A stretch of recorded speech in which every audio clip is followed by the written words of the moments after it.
Welcome to Lanka today news. இது இன்றைய உலக செய்திகளின் தொகுப்பு. முதலில் தலைப்புச் செய்திகள்.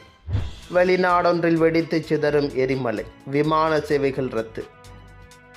42 இந்தியர்களை பலிகொண்ட கோர விபத்து, ஒருவர் மட்டும் உயிர் பிழைத்த அதிசயம். பிரான்சிடமிருந்து 100 ரஃபேல் போர் விமானங்களை வாங்க உக்ரைன் திட்டம். துப்பாக்கி சத்தம் கேட்டதால் பீதி, பாலம் சரிந்து விழுந்து 32 பேர் உயிரிழப்பு. பாலியல் குற்றவாளி, ட்ரம்புக்கும் எம்பிக்கும் இடையில் முருகல். ஷேக் ஹசீனாவை ஒப்படைக்க வலியுறுத்திய வங்கதேசம், இந்தியா அளித்துள்ள பதில். இஸ்ரேலுக்கான இராணுவ உபகரணங்கள் ஏற்றுமதி தடையை நீக்கியது ஜெர்மன். இனி விரிவான செய்திகள். சவுதி அரேபியாவில் பேருந்து ஒன்றும் டீசல் ஏற்றிச் சென்ற பார ஊர்தி ஒன்றும் நேருக்கு நேர் மோதியதில் ஏற்பட்ட வாகன விபத்தில் சிக்கி 42 இந்தியர்கள் உயிரிழந்திருக்கின்றனர். சவுதி அரேபியாவின் மதினா அருகே உள்ள மக்காவிலிருந்து மதினாவுக்கு உம்ரா புனித பயணிகளை ஏற்றிச் சென்ற போது இந்த விபத்து இடம்பெற்றுள்ளது. இந்த விபத்தில் 20 பெண்கள், 11 சிறுவர்கள் உட்பட 42 இந்தியர்கள் உயிரிழந்த நிலையில் ஒருவர் மட்டும் உயிர் பிழைத்துள்ளதாக தகவல்கள் வெளியாகியிருக்கின்றது. 24 வயதான முகமது அப்துல் சோயிப் என்ற இளைஞர் மட்டும் உயிர் பிழைத்ததாக தெரிவிக்கப்படுகின்றது. குறித்த இளைஞன் ஓட்டுநருக்கு அருகில் உள்ள இருக்கையில் அமர்ந்து பயணித்ததாக கூறப்படுகின்றது. இந்த நிலையில் இளைஞன் படுகாயமடைந்த நிலையில் தற்பொழுது மருத்துவமனையில் சிகிச்சை பெற்று வருவதாக இந்திய ஊடகங்கள் செய்தி வெளியிட்டுள்ளன. சுரங்கத்தின் பாலம் சரிந்ததில் 32 பேர் பலியாகியிருக்கின்றனர். மின்சார வாகனங்கள் மற்றும் பிற தொழில்நுட்பங்களில் பயன்படுத்தப்படும் லித்தியம் அயன் பேட்டரிகளில் முக்கிய அங்கமாக இருக்கும் கோபால்டை உலகளவில் அதிகம் உற்பத்தி செய்யும் நாடுகளில் மத்திய ஆப்பிரிக்க நாடான காங்கோ முன்னிலையில் காணப்படுகின்றது. இந்த உற்பத்தியில் 90% சீன நிறுவனங்கள் கட்டுப்படுத்துகிறது. தென்கிழக்கு காங்கோவின் லுவாலாபா மாகாணத்தில் உள்ள கலண்டோ சுரங்க தளத்தில் நூற்றுக்கணக்கான தொழிலாளர்கள் பணியாற்றி வருகின்றனர். கடந்த நவம்பர் 15ஆம் தேதி அங்கே பாதுகாப்பிற்கு இருந்த இராணுவத்தினர் துப்பாக்கியால் சுடும் சத்தம் கேட்டிருக்கிறது. இதனால் பீதியடைந்த தொழிலாளர்கள் சுரங்கத்தில் பாலம் ஒன்றின் வழியாக அங்கிருந்து தப்பிச் செல்ல முயன்றுள்ளனர். ஓடி வந்த கூட்டத்தில் திடீர் அழுத்தம் காரணமாக சுற்றுச்சுவர் இடிந்து விழுந்திருக்கிறது. பாலம் சரிந்திருக்கிறது. இதில் 32 பேர் பலியாகியிருக்கின்றனர். மேலும் ஏராளமானோர் காயமடைந்துள்ளதால் உயிரிழப்புகள் அதிகரிக்கலாம் என்ற அச்சம் எழுந்திருக்கின்றது. சுரங்கத்தின் சுற்றுச்சுவர் சரிந்து விழும் வீடியோ இணையத்தில் வைரலாகி வருகிறது. ஜப்பானின் முக்கிய மேற்கு தீவான கியோசோவில் உள்ள ஒரு எரிமலை இன்று பலமுறை வெடித்துள்ளதாக வெளிநாட்டு ஊடகங்கள் செய்தி வெளியிட்டுள்ளன. எரிமலை வெடிப்பால் ஏற்பட்ட புகை மற்றும் சாம்பல் சுமார் 4.4 கிலோமீட்டர் உயரத்திற்கு வளிமண்டலத்தில் வெளியிடப்பட்டுள்ளதாக தெரிவிக்கப்படுகின்றது. ககோசிமா நகரத்திற்கு அருகிலுள்ள கியோசோவின் தெற்கு முனையில் அமைந்துள்ள சகுராஜிமா என்று அழைக்கப்படும் எரிமலை அதிகாலை 12:57 மணியளவில் வெடித்திருக்கிறது. பின்னர் அதிகாலை 2:30 மணி மற்றும் காலை 8:50 மணிக்கு வெடித்திருக்கிறது. மேலும் 2 வெடிப்புகள் ஏற்பட்டதாகவும் தெரிவிக்கப்படுகின்றது. வெளிநாட்டு ஊடக அறிக்கைகளின்படி கடந்த ஆண்டு அக்டோபர் 18ஆம் தேதிக்கு பிறகு, அதாவது கிட்டத்தட்ட 13 மாதங்களில் 4 கிலோமீட்டர் அல்லது அதற்கு மேற்பட்ட உயரத்தை எட்டிய முதல் வெடிப்பு இதுவாகும் என தெரிவிக்கப்படுகின்றது. சாம்பல் வீழ்ச்சி மற்றும் தொடர்புடைய காரணங்களால் ககோசிமா விமான நிலையத்திற்கு செல்லும் மற்றும் புறப்படும் 30 விமானங்கள் ரத்து செய்யப்பட்டதாக வெளிநாட்டு பிராந்திய ஊடகங்களும் செய்தி வெளியிட்டுள்ளன. சகுராஜிமா ஜப்பானின் மிகவும் சுறுசுறுப்பான எரிமலைகள் ஒன்றாகும் என தெரிவிக்கப்படுகின்றது. இதில் பல்வேறு தீவிர தன்மை கொண்ட வெடிப்புகள் தொடர்ந்தும் நிகழ்கின்றன.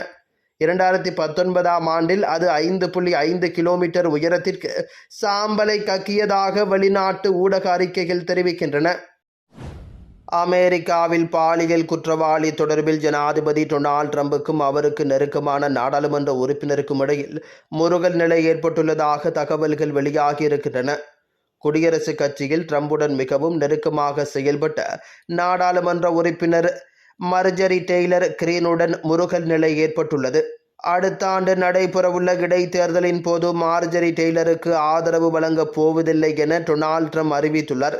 இதன் காரணமாக குடியரசுக் கட்சிக்குள் உள்ளக மோதல் தீவிரமடைந்து வருவதாக அமெரிக்க ஊடகங்கள் செய்தி வெளியிட்டுள்ளன.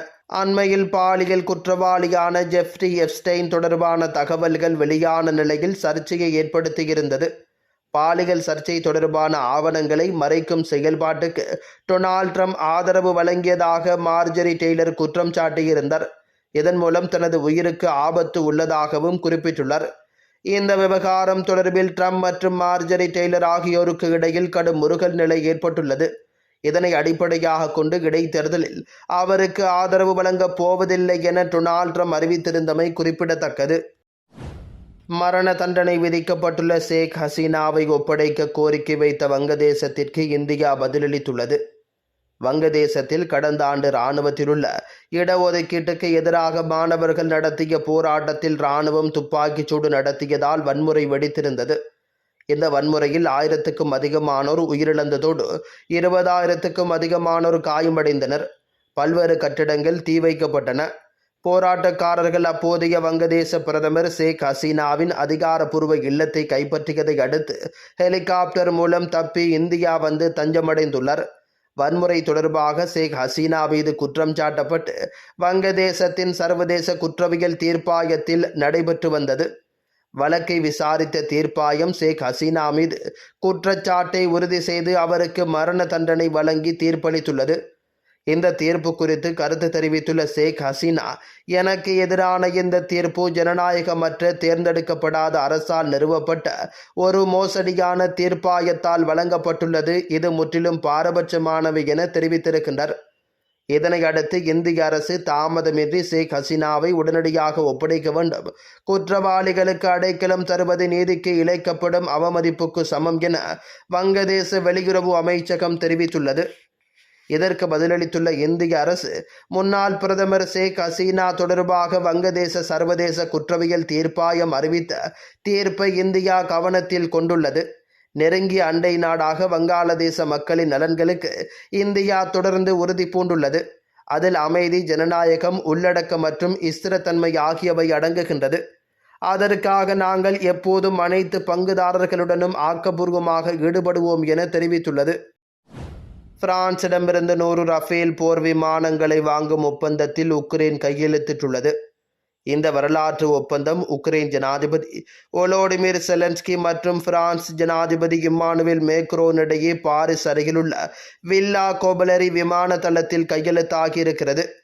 பிரான்ஸ் ஜனாதிபதி அலுவலகம் வெளியிட்ட தகவல்களின்படி உக்ரைன் பிரான்ஸ் தயாரிக்கும் பாதுகாப்பு உபகரணங்கள் மற்றும் ரஃபேல் போர் விமானங்களை வாங்கும் வாய்ப்பை ஆராய்ந்து வருகிறது. ஆனால் ஒப்பந்தத்தின் முழு விவரங்கள் இன்னும் வெளியிடப்படவில்லை. செலன்ஸ்கி ரஷ்யாவின் முழுமையான படையெடுப்பிற்கு பிறகு இது அவரது 9வது பாரிஸ் பயணமாகும். அவர் தனது எக்ஸ் பக்கத்தில் பிரான்சுடன் வரலாற்று முக்கியத்துவம் வாய்ந்த ஒப்பந்தம் கையெழுத்தாக உள்ளது. இது உக்ரைனின் வான்வழி பாதுகாப்பையும் போர்திறனையும் வலுப்படுத்தும் என பதிவிட்டுள்ளார். திங்கட்கிழமை காலை இரு தலைவர்களும் விமான தளத்தை பார்வையிட்டதுடன் பின்னர் கொலாசன் ஆஃப் த வில்லிங் எனப்படும் பன்னாட்டு படைத்தள தலைமையகத்திற்கு சென்றிருக்கின்றனர். இந்த கூட்டணியில் பிரான்ஸ் மற்றும் பிரித்தானியா தலைமையில் 30க்கும் மேற்பட்ட நாடுகள் இணைந்து எதிர்காலத்தில் உக்ரைனில் சமாதான பாதுகாப்பு பணிகளை மேற்கொள்ள திட்டமிட்டுள்ளன. இதற்கு முன் உக்ரைன் அமெரிக்காவின் F-16 பிரான்சின் மிரேஜ் போர் விமானங்களை பெற்றிருக்கிறது. மேலும் கடந்த மாதம் ஸ்வீடனிடமிருந்து 150 கிரிப்பன் ஜெட் விமானங்களை வாங்கும் வாய்ப்பை ஆராயும் ஒப்பந்தத்தில் கையெழுத்திட்டுள்ளது. தற்பொழுது பிரான்சுடனான இந்த புதிய ஒப்பந்தம் உக்ரைனின் வான்வழி பாதுகாப்பு திறனை பெரிதும் மேம்படுத்தும் என எதிர்பார்க்கப்படுகிறது. காசா மீது ஆக்கிரமிப்பு இஸ்ரேல் பயங்கரவாத தாக்குதல்கள் நடத்தியதில் ஆயிரக்கணக்கான பலஸ்தீனர்கள் படுகொலை செய்யப்பட்டனர். பலஸ்தீனர்கள் மீது தாக்குதல் நடத்தப்படுவதற்கு ஜெர்மனி உள்ளிட்ட பல்வேறு ஐரோப்பிய நாடுகள் எதிர்ப்பு தெரிவித்தன. தங்கள் நாட்டிலிருந்து ஜெர்மனிக்கு ஏற்றுமதியாகும் இராணுவ உபகரணங்கள் காசாவுக்கு எதிராக பயன்படுத்தப்படும் என்பதால் கடந்த 3 மாதங்களுக்கு முன்னதாக ஆகஸ்ட் மாதம் இஸ்ரேலுக்கு ஏற்றுமதி செய்வதற்கு ஜெர்மனி தடை விதித்துள்ளது.